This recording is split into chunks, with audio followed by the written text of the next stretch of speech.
过大量的消息来关心屏东县长潘明安昨昏伫县议会进行县长任期最后一摆施政报告，伊共款拢无看这个稿，只讲了超过1点半钟，佫讲收声。过程中，伊灌4大股的水，要卸任啊未来安排嘛，引起支持者的关心。被问到讲，敢有可能2024甲赖清德作为参选正副总统，伊讲无可能，佫讲未来会去种山啊做志工，希望讲逐工拢会使困甲饱。第16次的施政总报告，也是我最后一次的施政总报告。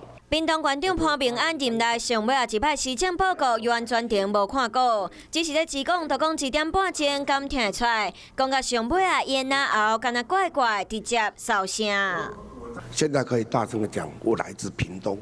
施政报告过程，潘明安讲到财政、观光、有医疗、农业等等，家己一个人讲90分钟了后，直直啉水。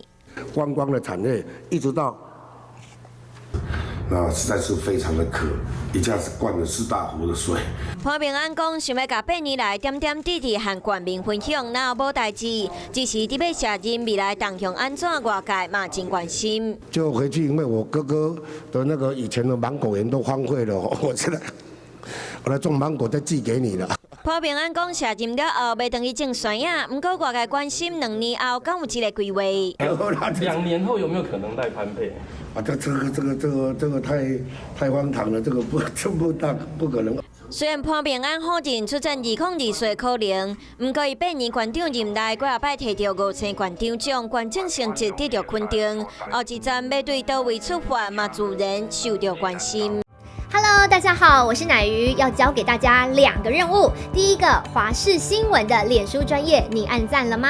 还有华视新闻的 YouTube 频道，赶紧订阅起来，还要记得按赞，开启小铃铛哦。